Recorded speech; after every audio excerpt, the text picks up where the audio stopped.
Hello everyone, I hope आप सब लोग सही होंगे। तो एक और गैजेट अनबॉक्सिंग का ये वीडियो है मेरी तरफ से, जहाँ पे हम लोग एक और नए गैजेट का अनबॉक्सिंग करेंगे। जैसे मैंने पहले भी बताया हुआ है कि आजकल अब फ्लिपकार्ट में ओपन बॉक्स डिलीवरी चलने लग गई है हर गैजेट के लिए।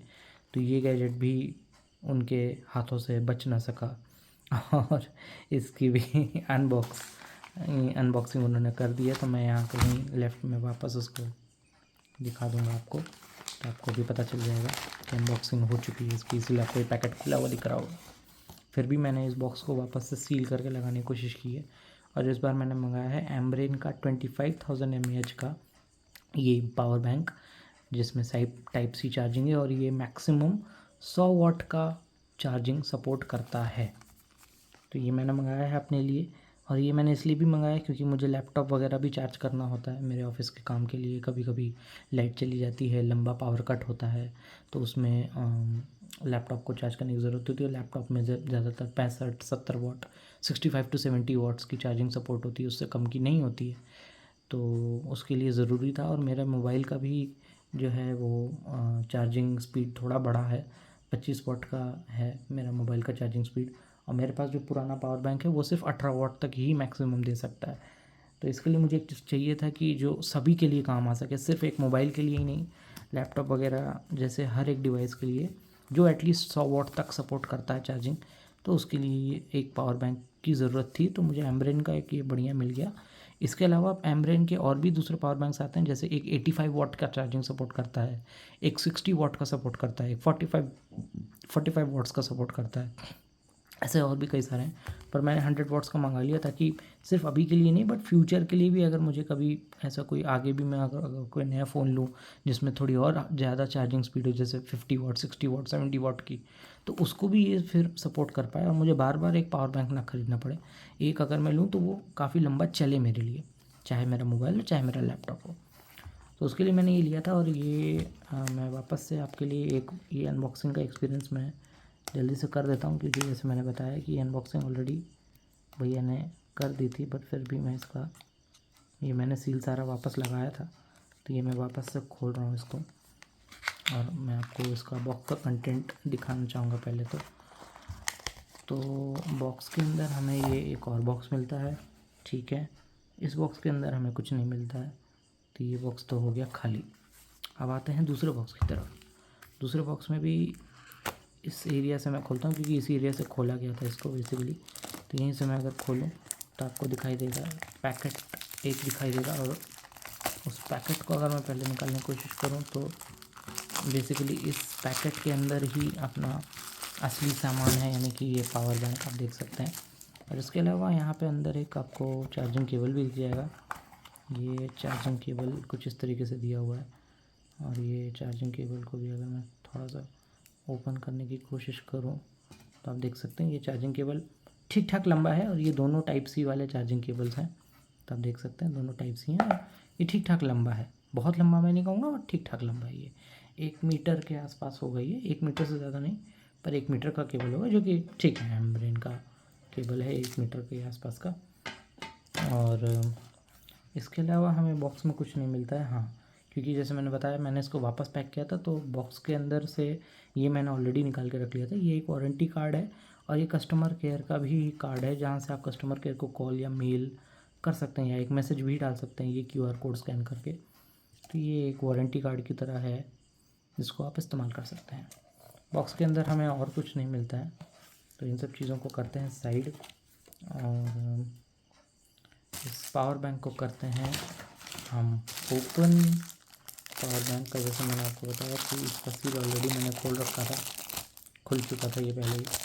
मैं इसको बाहर निकालता हूँ, और अगर मैं इसको बाहर निकालूँ तो ये बेसिकली पावर का बटन है। अगर इसमें दबाऊँ तो आप देख सकते हैं LED लाइट्स हैं। ये पूरे LED लाइट्स, एक 12 LED लाइट्स का ये पूरा एक सर्कल है, और ये यहीं तक जल रहा है, यानी कि अभी इसमें आधी या आधी से थोड़ी कम बैटरी बची हुई है पावर बैंक में। जब भी फुल चार्ज हो जाता है तो ये पूरा यहाँ तक जलता है, यहाँ से पूरा शुरू होता है और यहाँ पे आके एंड होता है। तो ये पूरी LED लाइट चलती है। और चार्ज होने के लिए इसको खुद को 3 पोर्ट्स हैं, तो इस पोर्ट टाइप C पोर्ट से एक्चुअली फास्ट चार्जिंग होती है। इन दोनों टाइप ए के पोर्ट्स से 20 वॉट तक की या 15 वॉट तक की चार्जिंग होती है, और इससे मैक्सिमम 100 वॉट तक की चार्जिंग हो सकती है। मतलब आपका कोई भी डिवाइस जो 100 वॉट या 100 वॉट के अंदर का चार्जिंग सपोर्ट करता हो, 70 what, 60 what, 80 what, 50 what, 40 what, 20 what, 30 what, जो भी है, तो उसको आप इस टाइप सी से कनेक्ट करके आप इसको चार्ज कर सकते हैं। जैसे यहाँ पे लिखा भी हुआ है, आप देख सकते हैं इसमें, अगर आप फोकस इस पे थोड़ा और अच्छे से कर पा रहे हों तो आप देख सकते हैं यहाँ पे लिखा हुआ है कि इनपुट जो है इसको आप 18 वॉट का दे सकते हैं मैक्सिमम, और आउटपुट जो ये देगा सी टाइप से 100 वॉट देगा मैक्सिमम, ए टाइप से ये 20 वॉट का देगा मैक्सिमम। टोटल पावर 100 वॉट की मैक्सिमम इसमें से निकलेगी। मैक्सिमम मतलब ज़्यादा से ज़्यादा, ज़्यादा से ज़्यादा सी टाइप से 100 वॉट की निकलेगी, और ए वॉट से 20 वॉट की निकलेगी, ए टाइप से 20 वॉट की निकलेगी। ठीक है, तो ये है बेसिकली, और ये एम्ब्रेन का लोगो है, और ये इसके चार्जिंग पोर्ट्स है, और ये बॉडी जो है ये प्लास्टिक की है, ये प्लास्टिक की, और ये है ठीक ठाक, क्योंकि ये 25,000 mAh का है, तो ये है कम से कम 400 ग्राम या आधा किलो के करीब, शायद बस आधा किलो, ये आधा किलो से थोड़ा कम, आधा किलो भी अगर होगा तो मुझे इसमें कोई हैरानी नहीं होगी। अभी मेरे पास कोई वेइंग स्केल तो नहीं है, पर हाँ, इसको पकड़ के मुझे ये कम से कम आधा किलो का तो लग रहा है, आधा किलो का तो होगा बिल्कुल। आधा किलो से कम होगा तो भी मुझे कोई हैरानी नहीं, आधा किलो भी अगर ये होगा तो भी मुझे कोई हैरानी नहीं है, क्योंकि उसी के आसपास का लग रहा है मुझे। तो ये तो हो गई पावर बैंक की बात। अब मैं करता हूँ आपसे इस पावर बैंक के यूजेज को लेके बात। तो अब मैं आपको बताता हूँ कि इस पावर बैंक के साथ मेरा इशू हुआ क्या, या मेरे साथ जो घटना हुई वो क्या हुई इस पावर बैंक को लेके। और जो घटना मेरे साथ हुई उसके लिए मैं बताना चाहूँगा कि मैंने इस पावर बैंक को टेस्ट किया अपने लैपटॉप के ऊपर, क्योंकि जैसे शायद मैंने पहले भी बताया है कि मेरा लैपटॉप जो है वो 65 वॉट का चार्जिंग सपोर्ट करता है, मतलब 65 वॉट पे वो चार्ज होता है अपने ओरिजिनल चार्जर से। और मैंने सोचा क्योंकि ये मैक्सिमम 100 वॉट तक की सप्लाई देता है, तो मैंने सोचा क्यों ना इसको मैं टेस्ट कर लूँ। जिस दिन ये आया उसी दिन मैंने, मतलब आधे घंटे के अंदर मैंने सोचा कि मैं इसको टेस्ट कर लेता हूँ अपने लैपटॉप को चार्ज करके, और ये देख लेता हूँ कि क्या ये पावर बैंक मेरे लैपटॉप को फटाफट जिस स्पीड पे लैपटॉप चार्ज होता है उस स्पीड पे ये चार्ज कर पाएगा कि नहीं। तो और मैंने इस लैपटॉप को चार्ज पे लगाया इस पावर बैंक की हेल्प से, और मैंने यही केबल यूज़ किया। ये जो केबल आप देख रहे हैं एम्ब्रेन का, मैंने इसी केबल को यूज़ किया। मैंने इस केबल का एक सिरे यहाँ लगाया और दूसरे सिरे को मैंने लैपटॉप के ऊपर लगाया और चार्ज करने के लिए चेक किया। बाय द वे मैं आपको ये बता दूं कि ये जो रिकॉर्डिंग हो रही है ये मैंने अभी रिसेंटली जो वीडियो डाली है मोटो G45 के ऊपर, उसके पीछे के कैमरा यानी बैक कैमरा से ये रिकॉर्डिंग हो रही है। और इसका ऑडियो जो रिकॉर्ड हो रहा है वो भी बोट का जो मैंने नया ईयरफोन का वीडियो डाला है, सो बोट के ही ईयरफोन के माइक्रोफोन से ये ऑडियो रिकॉर्ड हो रहा है, और ये वीडियो जो है मोटो G45 के बैक कैमरा से रिकॉर्ड हो रहा है। अब आते हैं पावर बैंक के केस में। तो ये पावर बैंक जब मैंने चार्ज पे लगाया इसी केबल के साथ, ये जो एम्ब्रेन का केबल दिया हुआ है मुझे, इसी केबल के साथ मैंने इसको चार्जिंग में लगाया अपने लैपटॉप के साथ, देखने के लिए कि ये मेरे लैपटॉप को 65 वॉट पे चार्ज कर पाता है कि नहीं। जैसे ही मैंने इस पावर बैंक को इसी केबल के साथ अपने लैपटॉप से जोड़ा, लगाने के साथ ही साथ तुरंत मेरे लैपटॉप के चार्जिंग पोर्ट के कॉर्नर से धुआं आने लगा। ये धुआं ठीक वैसा ही होता है जब आपके घर में कोई वायर शॉर्ट सर्किट हो जाता है तो उस वक्त गर्मी की वजह से कैसा धुआं निकलता है, ये ठीक उसी प्रकार का धुआं था। जैसे ही मैंने लगाया, लगाते संग ही धुआं आने लगा, और जैसे ही धुआं आने लगा मैंने 2-3 सेकंड के अंदर ही इस केबल ये इस कनेक्शन को पावर बैंक से अलग कर दिया, क्योंकि मेरा ऑफिस का लैपटॉप था तो मैं नहीं चाहता था कि उसका नुकसान हो। अल्टीमेटली हुआ ये कि किस्मत अच्छी ये थी कि मेरे लैपटॉप को कुछ नुकसान नहीं हुआ। बाद में मैंने अपने लैपटॉप को वापस चार्ज किया तो बराबर से नॉर्मल चार्जर, मेरा जो लैपटॉप का चार्जर है, जो ओरिजिनल चार्जर लैपटॉप का जो मिलता है, उस चार्जर से मैंने नॉर्मल जैसे मैं चार्ज करता हूँ, जैसे हम सभी करते हैं वैसे ही मैंने चार्ज किया। तो लैपटॉप अभी ठीक है, लैपटॉप को कुछ नुकसान नहीं हुआ, खुशकिस्मती से। पर अब इस पावर बैंक को मैंने लगा दिया है रिप्लेसमेंट के लिए। मैंने एम्ब्रेन इंडिया जो कंपनी की कस्टमर केयर सर्विस है उनको भी मैंने कॉल किया था आज दिन में, और उन्होंने बताया कि हो सकता है सर आपको कोई डिफेक्टिव पीस मिल गया हो, शायद हो सकता है ये केबल की गलती हो सकती है, ये शायद इस पावर बैंक की गलती हो सकती है। दोनों में से कोई भी एक चीज़ गड़बड़ या ख़राब हो सकती है जिस वजह से ऐसा हुआ हो।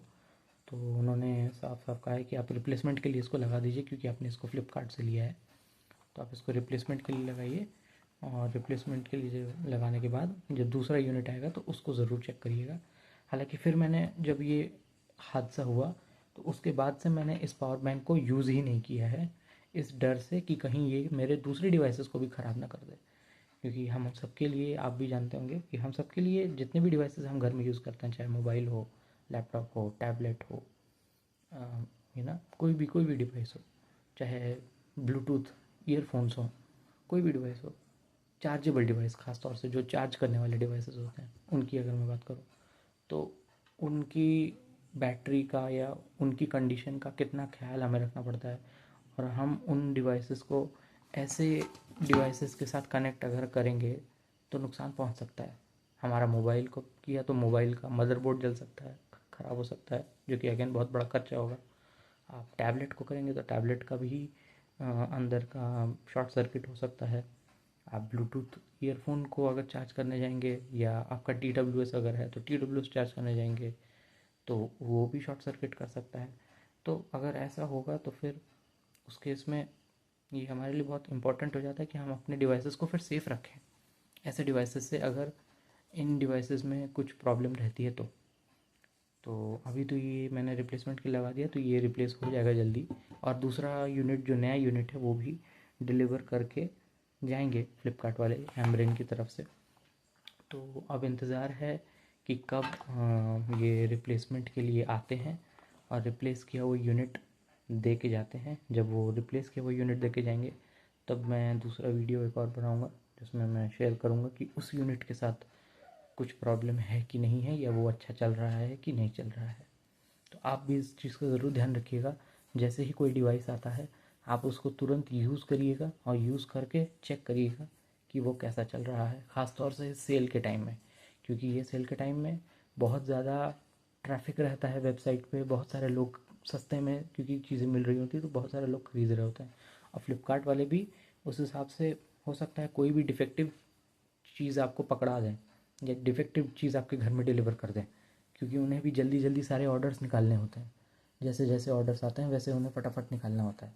वो बहुत ज़्यादा देर बैठ भी नहीं सकते, वरना कंप्लेन इस बात की भी आएगी कस्टमर की तरफ से कि आप इतना डिले क्यों कर रहे हैं। ठीक है, तो आप इस चीज़ का जरूर ध्यान रखिएगा अपनी चीज़ों को, जो भी आप ऑर्डर करा खासतौर से सेल के टाइम पे तो ज़रूर। और ऐसे भी अगर आप एक आदत बनाएंगे चीज़ों को आते संग ही चेक करने की, कि मैं इसको चेक करूँ, चलाऊँ, देखूँ, अच्छे से चलाइए, देखिए, पूरा यूज़ करिए उस चीज़ को। जितने दिन की रिप्लेसमेंट है, अगर 10 दिन की रिप्लेसमेंट है तो 10 दिन के अंदर बहुत अच्छे से यूज़ करिए, चलाइए, देखिए कि कैसा है। अगर कुछ दिक्कत है तो रिटर्न भी किया जा सकता है 10 दिन 7 दिन के अंदर, जो भी मतलब रिप्लेसमेंट या रिफ़ंड का जो भी पॉलिसी कंपनी की तरफ से रहता है उसके बेस पे। पर उन दिनों में आप उसको ज़रूर चलाइए और देखिए कि वो सही चल रहा है कि नहीं। ठीक है, बिना चेक किए आप उसको घर में मत रखिए, चेक करिए, देखिए, अगर सही चल रहा है तो बहुत अच्छी बात है, तब तो आप निश्चिंत रह सकते हैं कि आपको कुछ करने की ज़रूरत नहीं है। लेकिन नहीं चलता है अगर, तो फिर आप उसको रिप्लेस के लिए ज़रूर लगा पाएंगे। तो जैसे मैंने बताया था कि ये वीडियो मैं मोटो G45 जो मैंने फ़ोन अभी परचेज़ किया, जिसकी वीडियो मैंने ऑलरेडी डाल दी है, उसके बैक कैमरा से बना रहा हूँ। तो इस वीडियो से आपको ये भी कहीं ना कहीं एक आइडिया हो जाएगा कि मोटो G45 का बैक कैमरा कैसा है। और साथ ही साथ जैसे मैंने बताया कि ऑडियो जो रिकॉर्ड हो रहा है वो बोट का, जो मैंने ईयरफोन आपको दिखाया है वीडियो में पहले, दूसरे वीडियो में, उससे रिकॉर्ड हो रहा है। तो बोट के इस ईयरफोन की ऑडियो क्वालिटी कैसी है, कैसा ये रिकॉर्ड करता है, ये भी आपको इससे पता चल जाएगा। और मैंने ये एम्ब्रेन जो पावर बैंक मैंने लिया है, इसके ऊपर जो भी मुझे बताना था वो भी मैंने आपको इन दोनों टेस्टिंग के साथ ही साथ मैंने ये भी आपको बता दिया है। तो आपको अगर और जानकारी चाहिए हो तो आप ज़रूर कमेंट करें, कमेंट करके बताएं कि आपको और क्या क्या जानना है इन सभी प्रोडक्ट्स के बारे में जिनका वीडियो मैंने अभी तक डाला है। चाहे फ़ोन हो, चाहे ईयरफोन हो, चाहे पावर बैंक हो, ठीक है, तो आप ज़रूर बताइएगा, और कोई भी और दूसरी क्वेरीज हो तो आप ज़रूर कमेंट कर सकते हैं। ठीक है, तो मिलता हूँ मैं आपसे अगले वीडियो में, तब तक के लिए ख्याल रखें और सेफ रहें। Thank you.